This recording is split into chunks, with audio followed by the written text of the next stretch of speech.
welcome to Rainbows Rising, where we ascend together. I'm your host, Rainbow Raja, and I have a very special guest for you all today.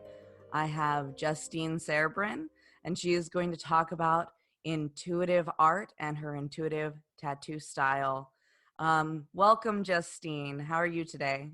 I'm good. Thank you so much for having me. Thank you so much for being here. So I want to just jump right in.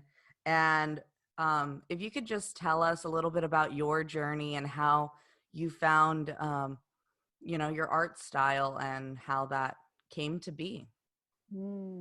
Yes, I would say it began one afternoon. I was about 5 or 6 years old. My mom always had, I was really lucky. I think I chose my mom, or she chose me. We chose each other. She knew she was going to have an artist kid. And so we had this art room in our house. And so we were sitting in there one day and I said, I don't know what to paint or draw today. And she said, well, what if we paint to music? Let's just turn on the radio and see what comes on. I suggest you try this, guys. This is really cool. And this is something I teach now and I call it intuitive painting. And it's something I do a workshop with like every Monday now. So it's really like the basis of how I make art is from this one afternoon with my mom. So she says, okay, so just turn on the radio and just paint and draw whatever you feel from the song.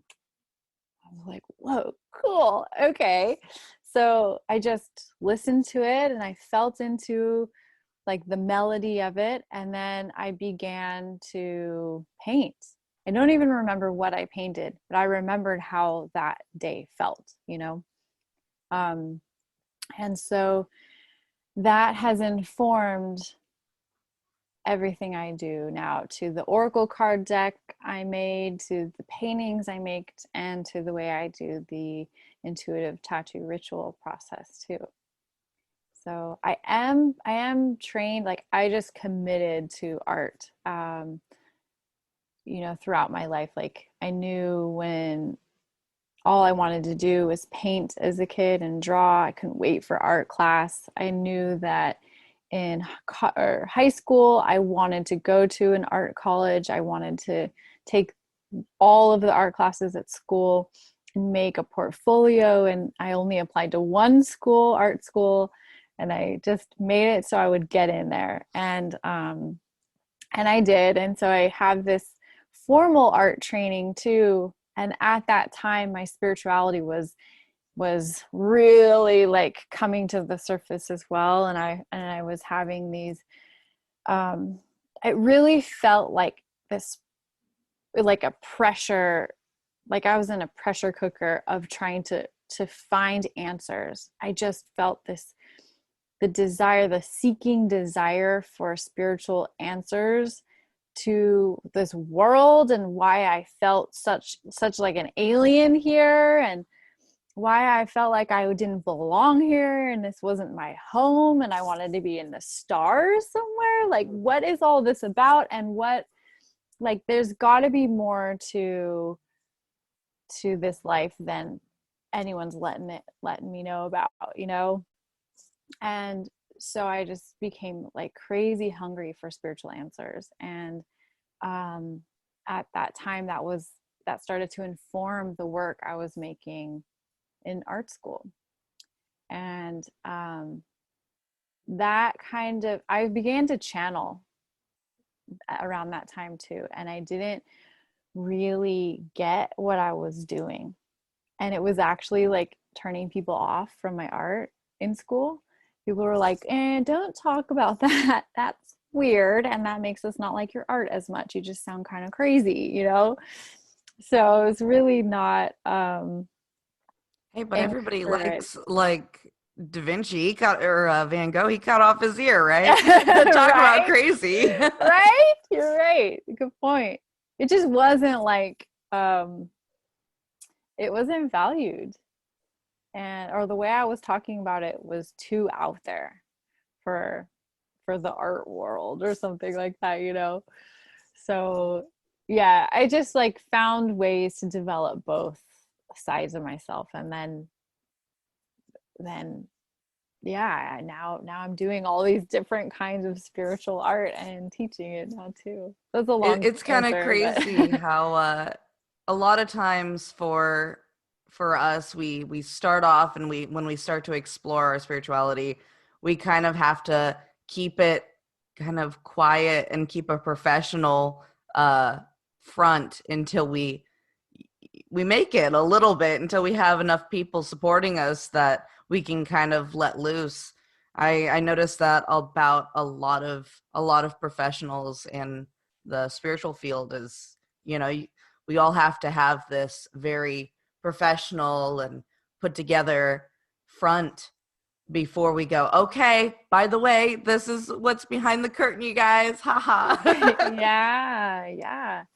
I think it's changing a little bit because people are seeming to be more open to this new kind of way of thinking about hmm the world and But that energy and all first that. wave, Hmm. that first wave. Yeah. So, so you started noticing that your art had taken on this intuitive direction in art school. Yeah. Um, when did you notice that it had a deeper capacity to heal or to activate people? When did that come into play, that it became more than just a visual and more of a like a physical sensation in people's bodies? That's a really good question. So that is when I started listening to guided meditations to alleviate anxiety. Like I couldn't sleep. Right now, I sleep all the time, anywhere, like a baby, and I don't like have any problems with that. So I think this really helped. So I would find guided meditations like anywhere I could, and that's what would like lull me to sleep. And then I started to do them um, whenever I like felt like I needed to calm down or wanted to relax. So this one evening I did a guided meditation. The first 30 minutes was of this woman talking, guiding you through. The second part was just theta brainwave music, just music. And it was in that last 30 minutes. So I'd already like really relaxed. And in that last 30 minutes, I had this vision. Like this is my one of my first visions. And it was of me. It was so clear and different than anything I'd ever like seen. So this was something I felt was like when they talk about like a third eye activation or something, seeing something like as vivid as a vivid dream, but you're awake and it looks different and feels like it's sort of like someone's projecting a movie in your mind's eye, if you can imagine that. That's how it looked to me. It was like I was watching myself, my future self, sitting in this beautiful room, light wood floors, floor to ceiling windows looking out over the ocean. And there's a woman sitting in front of me, and I'm tattooing her back. At this time, I didn't tattoo. Like, I really didn't know anything about it. I had a tattoo or two, but I didn't really consider doing that. That wasn't a part of my life. I wasn't like in love with tattoos or anything like that. So this is why it also felt profound to me. So I'm doing this tattoo on her back, and we're sitting on the floor, and something, it feels sacred. It feels and looks like nothing like anything I've ever seen before. And the tattoo I'm doing on her, I know it's healing her or transforming her in some way. And I just thought, like, wow, how do I get from here where I am like anxiety ridden, a weirdo artist, like broke and don't know what to do next with my life, and how do I get from here to this like peaceful, gorgeous studio healing someone through doing a tattoo? Are you kidding me? Like, how does that happen? So I just came out of that and was like, whoa, okay. What's the first action I would need to take? I would need to learn how to tattoo, right? And then I would need to learn like more about spirituality and what healing is, and so that led me on this journey of discovering how to get there. And that's still in my future. I do have Earth Altar Studio, which is a tattoo studio, like a sacred Zen like space, but there's no ocean view yet. So there's still one more phase, like maybe a few more until I get there. Who knows? And that's the big vision that changed Well, I everything. know I have seen quite a bit of your work on your Instagram, and I've actually seen people who have your work on their bodies, and like it really is a very different style. Where most people would come to a tattoo artist and have an idea of what they want, and they're like, "Here, give me this little bird." You do something very, very different. It's more formless than formed. And Mm. it's when I saw the tattoo in person, it almost looked like it was in motion, which is like really, really interesting because it really is just a lot of lines and dots and colors kind of weaved into each other.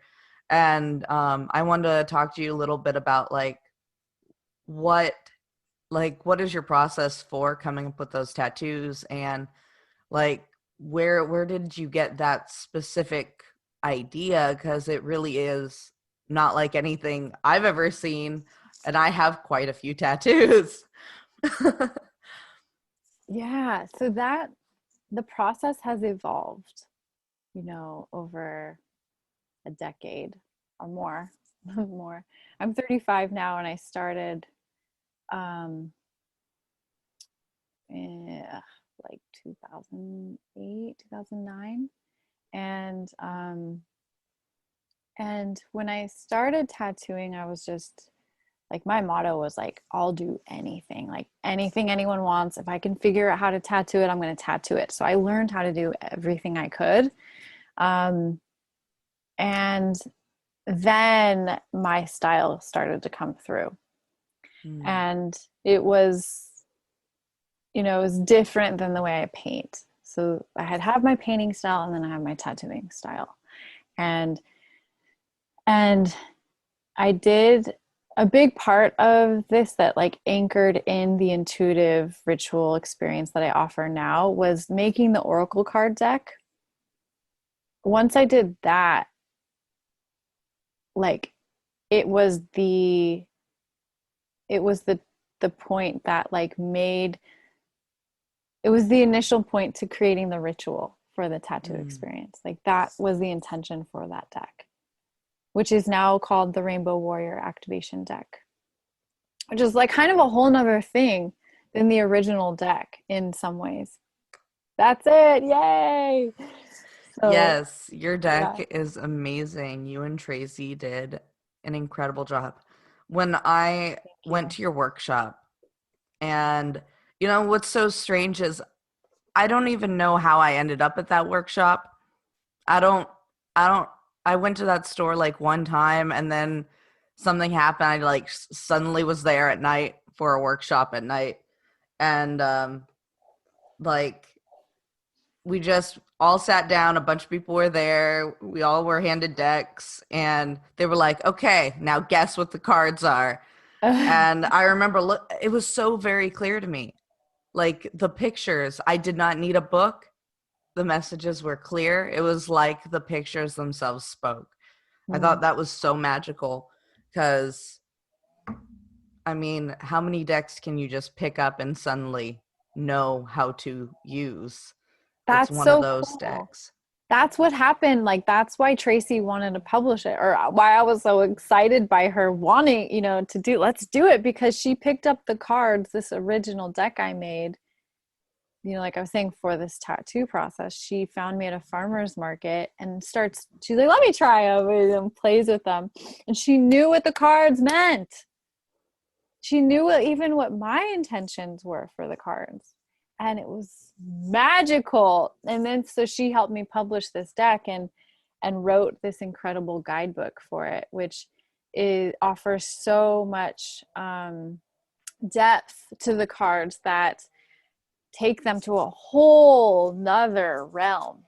She makes them so powerful. So yeah, I love kind of, she always kind of poses certain questions and like plants different thought forms. So when you're reading her excerpt, on top of your interpretation of the cards, you're kind of like, oh wow, and then it takes you on this other kind of, I guess, journey, discovering what that card can mean for you. I think that's really, really beautiful. So we now know that you went to college for art, was not as well received as you might hope. You had a vision for tattooing, and then you decide to do it.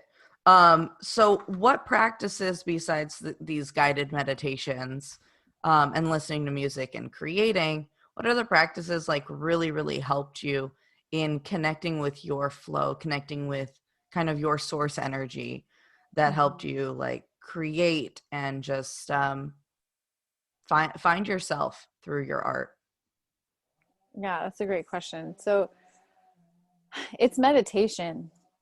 It is sitting and being open to divine, like your own divine guidance, your own higher self's messages, your own inner intuition's voice, listening for that, and just being willing to sit and listen, I think, is the number one practice that has helped open so much up for me. Sorry, the gardeners are here. I don't know if you can hear them, but It's fine. I'm sure you'll hear my kids at some point. So okay. Well, yeah. So I think like sitting in meditation, that's how I found, that's how I got the wisdom to make the Oracle card deck.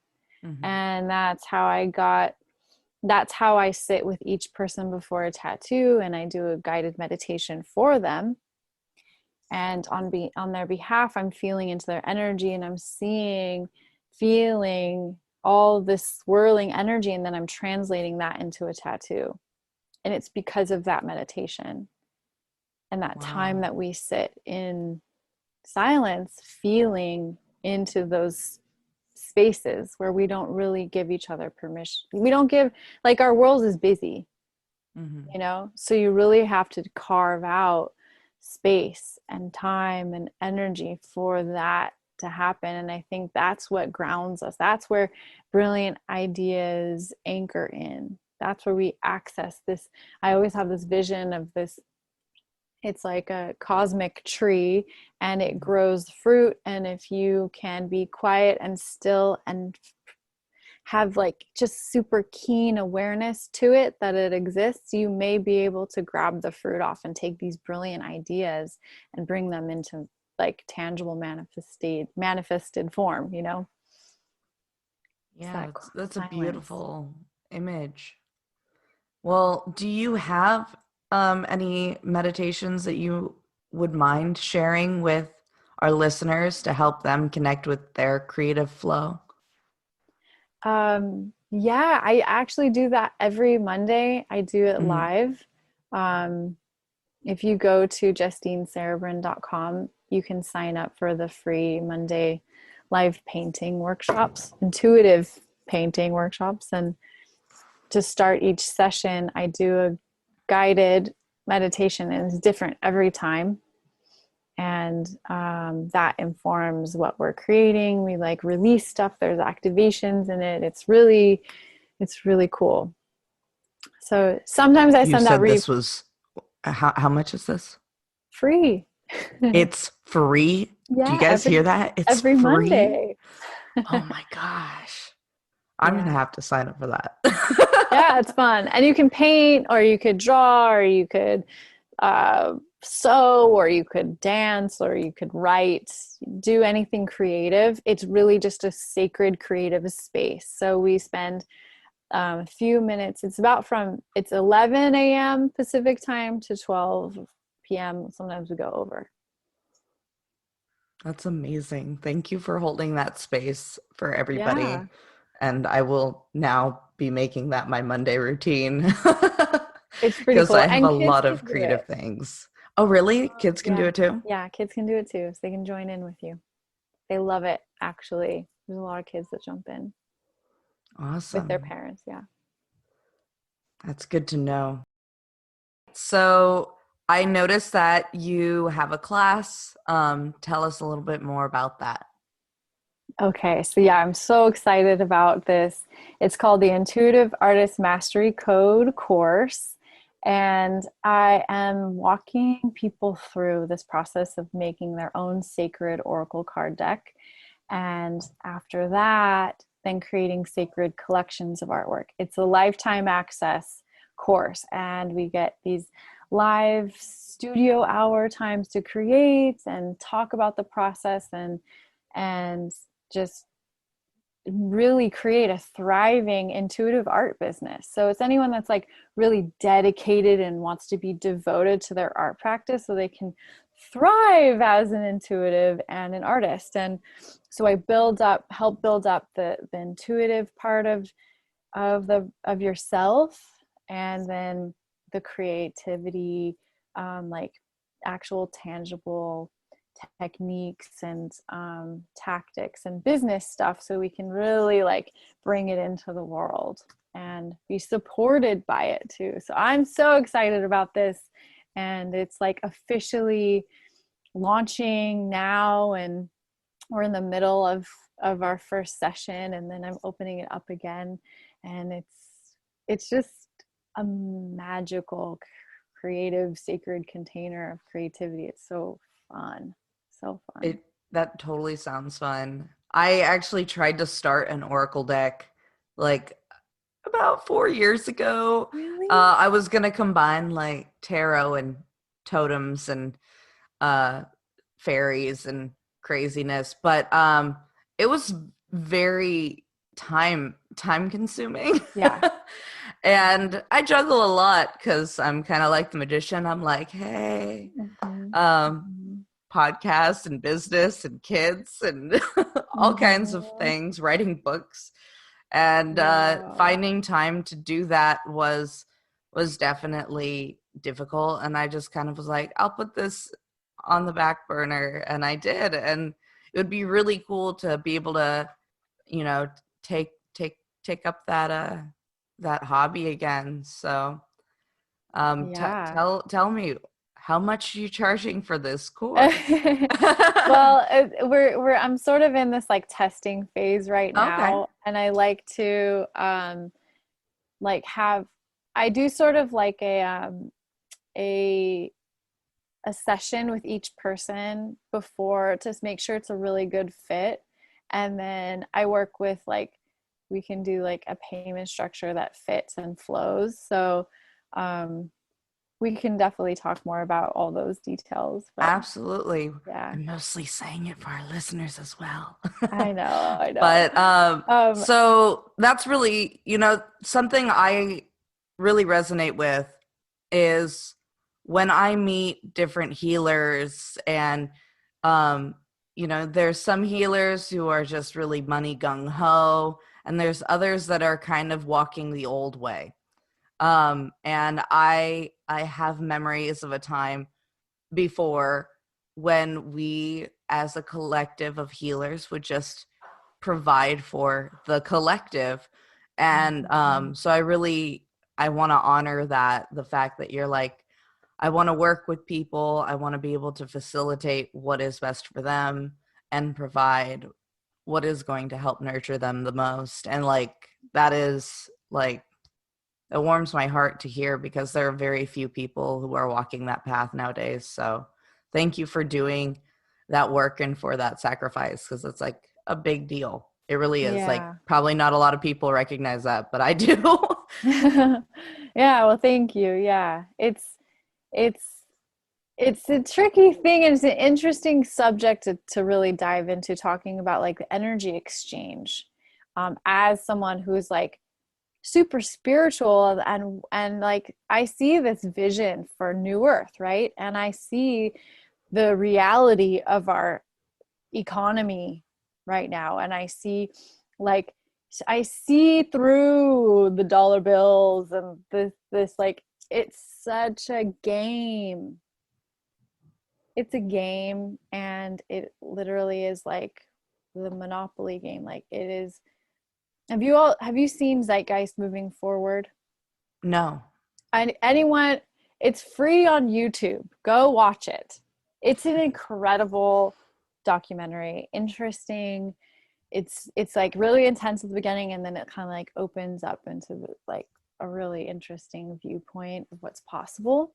And Mm-hmm. that shows an example of like talks about this idea that like money is so made up, and like in this new paradigm, like how is that old system going to work in this new system? Well, I don't think it does.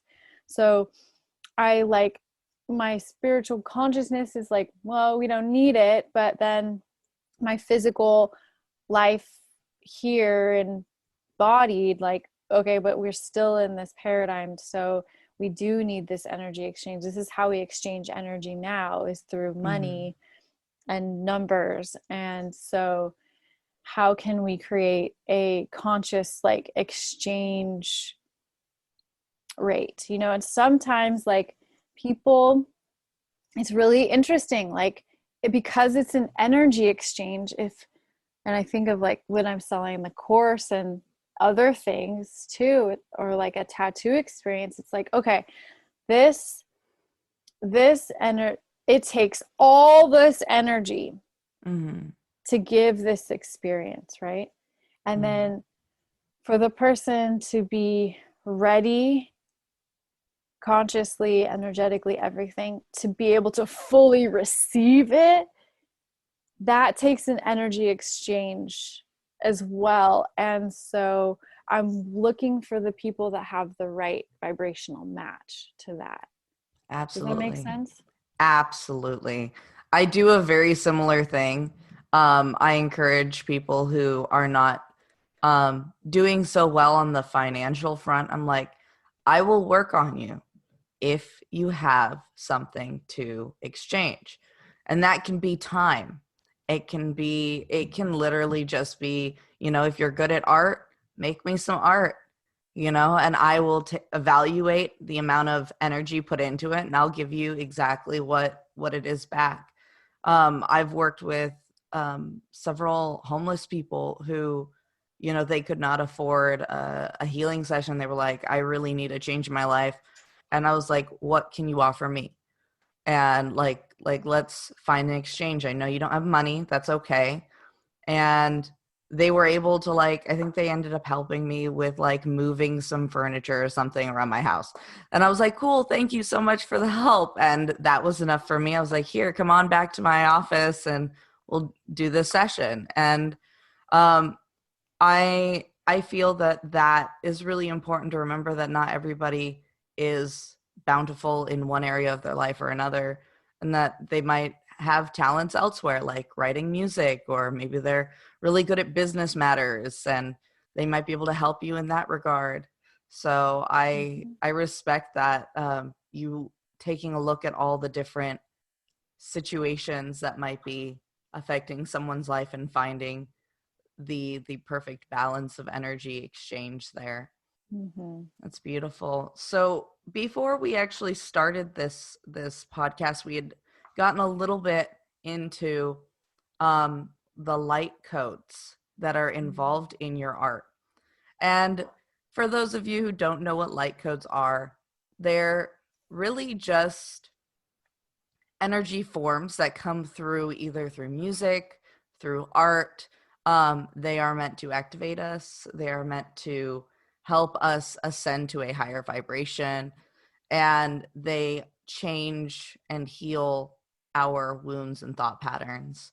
And when I was activated, I took a look at Justine's Rainbow Warrior activation deck, and I noticed that her art was heavily light coded, And I just want to hear from Justine what, how that came about, and how all that ties into everything here. Hmm. Yeah, that's interesting. So I think of like there's light language, which is it seems that people are, like they're getting activated and these symbols are coming through that they're drawing. So beautiful. That hasn't happened to me. Okay, so I don't draw that way or paint that way, and I don't do designs like that in my tattoos. Um, but what I am conscious of is when I begin a painting, I am always in a intentional mind space. I have a clear um, intention of what the goal of the group of paintings is for. If it's for someone in particular, I do set a little it's like a prayer or a an intention is just like a phrase or a word that means that, or for an example, like I wish that my intention for this painting is that it helps to bring awareness, healing, higher levels of consciousness, energy frequency to elevate someone to their next level, or to fill in the spaces where they know they want healing, or they want to manifest stuff, or they like whatever the intention. Sometimes if I'm doing a commission for someone, I ask them to write down what their intentions are, and I'll literally write those in to the raw canvas and then begin the painting. And I'm also using sacred geometry in my art as well. So that is a huge part of the pieces. So like sacred geometry is the code of existence, of matter, of all living things, and it is the like sacred order of how things grow and evolve, and so that is embedded in so much of my art, and I think that's sort of something that's translating to people on an unconscious, subconscious level.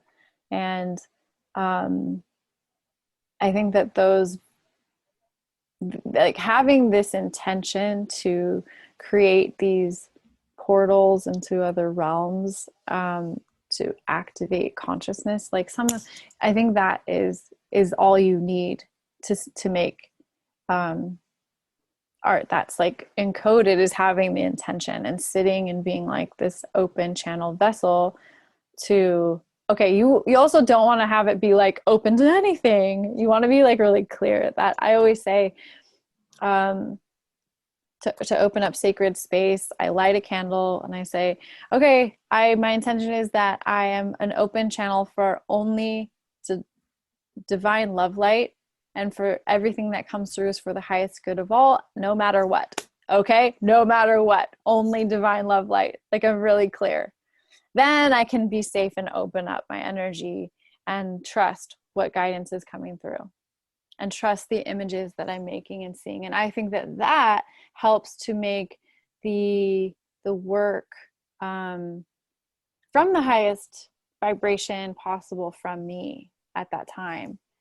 If you look back at my older work, like from college, even before that, like I wasn't setting intention. I didn't even know that you could do that. And my work was dark, literally like mud colors. My consciousness changed and now it's like crazy vibrant, It's really interesting. And so you can see my consciousness evolving, like coming from like black and white and like really dark umbers and like dark faded out blues, to this vibrant rainbow spectrum that I now work with. And like, I just think that, I mean, they do that in movies too. If you notice, like, unconsciousness is depicted in movies through black and white, and consciousness is shown through color, like even in The Wizard of Oz, right? Yeah. Yeah. I've been doing art like pretty much my whole life as well. And especially in my teen years, I drew anytime I do art or poetry or anything, I always just kind of go into kind of a trance state. And I just had a lot of art that was not so pleasant. Mm-hmm. A Mm-hmm. lot of dark, morbid type of art. And at the time, I just thought that, it was like how I was actually feeling inside.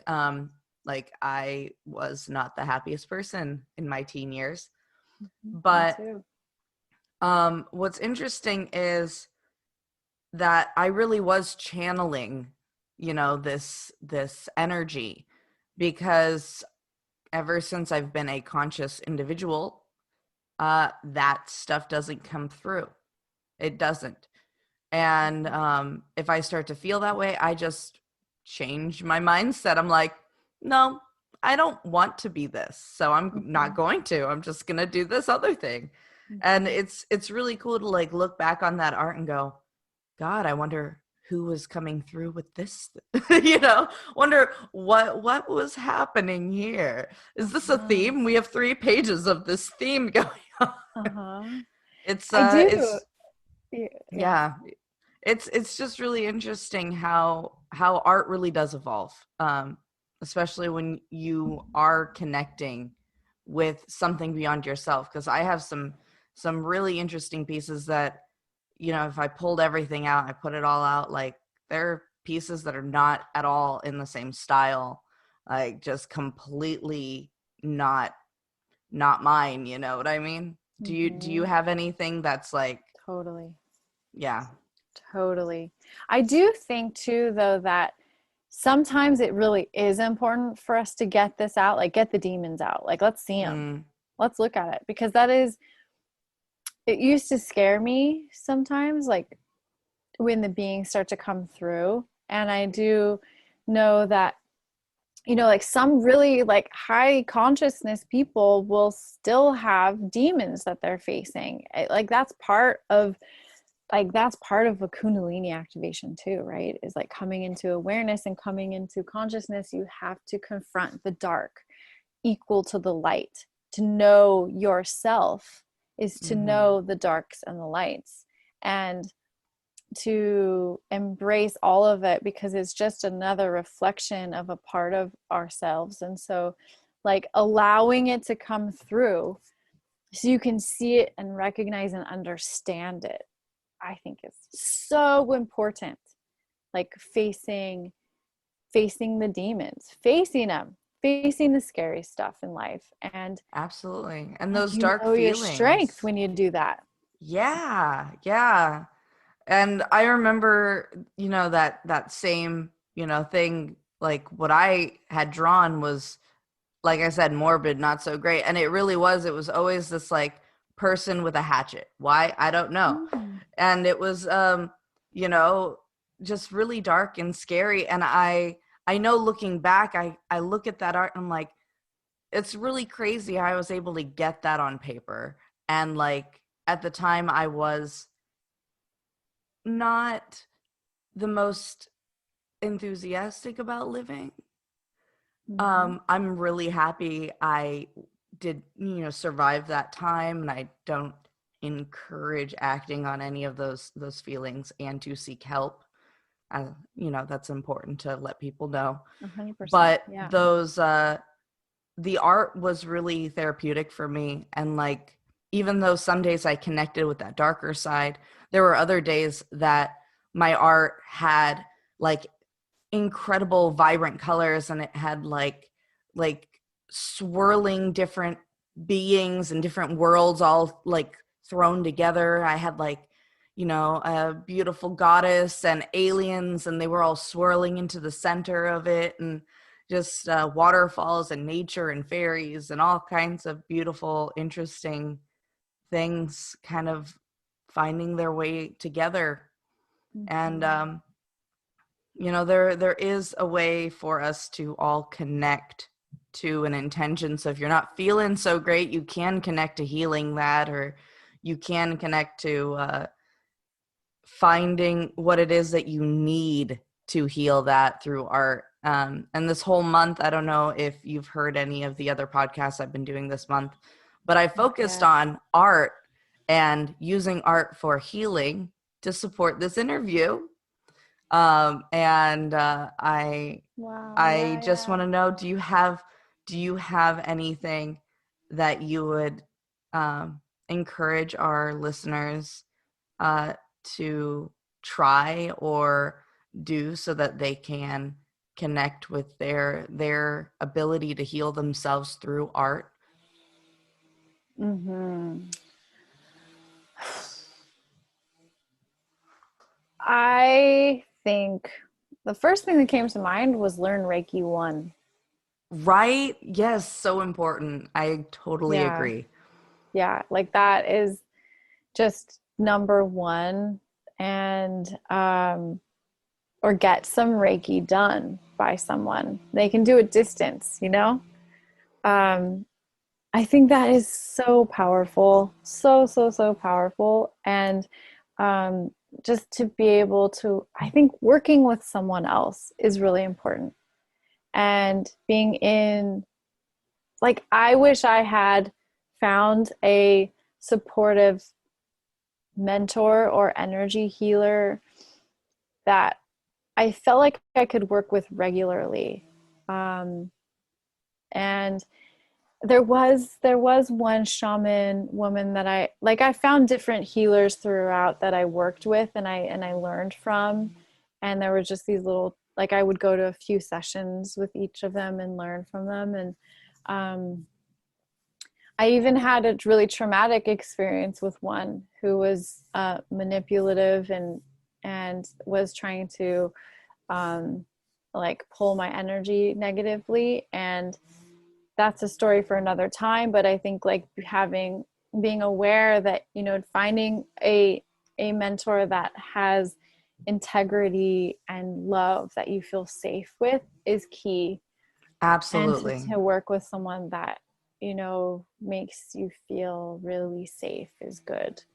And to do that and invest in it, invest in your invest in your healing work. Take time, and I mean, like, not only money but time and energy to read books and to devour as much as you can, and to practice whatever you can to um, get the clarity and the inner strength, um, to a place where you feel that you have peace. Inner peace, I think, is the point, you know. And I do go in and out of that. And so I'm constantly finding new teachers at new spaces and energies that I'm working with. I need different teachers for different things I'm going through and different levels I'm experiencing. So noticing when you're attracting a teacher, when someone shows up, and when to agree to work with someone for a period of time. And I think that has been massively important to my growth. It not only in like spiritual realms, but in business, in art, in the areas that I'm most passionate about growing, and constantly being open to growth, and investing in that. Like, that's massive, massive. Absolutely. Well, thank you so much for all of your guidance and for taking the time today to share your journey and your gifts with everyone. And if you could just take a moment and let everybody know where to find you, that would be awesome. Yeah. Thank you so much for Yeah. doing this with me. Really, really Yeah, cool and I special. appreciate it. So where can everybody find you? Where Yeah, can they just come take your classes and buy your tarot and Yeah. get tattoos? Yeah. So I think the best thing to do is go to justineserebrin.com or on Instagram at Justine Serebrin. Um, my website's probably the best, justineserebrin.com. And my tattoo studio is called Earth Altar Studio. And we're on Instagram too at Earth Altar Studio. And the Rainbow Warrior Activation Deck is on Amazon. That's the best place to buy it. And leave a review. That helps us so much too. Absolutely. Yeah. Thank you. Well, thank you again. And for everyone out there, thank you guys for joining. Thank This you. is where we ascend together. Have a good day, you guys.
Are you ready to ascend to the next level? This is Rainbow Raja, your spirit guide calling. Please be sure to keep all arms and legs inside your vessel at all times. I'm just here to remind you to take some time today. Support Rainbows Rising podcast. Go. Join the Discord community. Check out the Patreon. Get some stickers, custom tarot cards. Check out the merch. The merch. You know you want to. Go connect with Rainbow Raja. Maybe even get a session. Who knows? Your support helps make this show possible. And she loves to support you. Help support her too. Once again, this is Rainbow Raja, your spirit guide, guiding you to your ascension.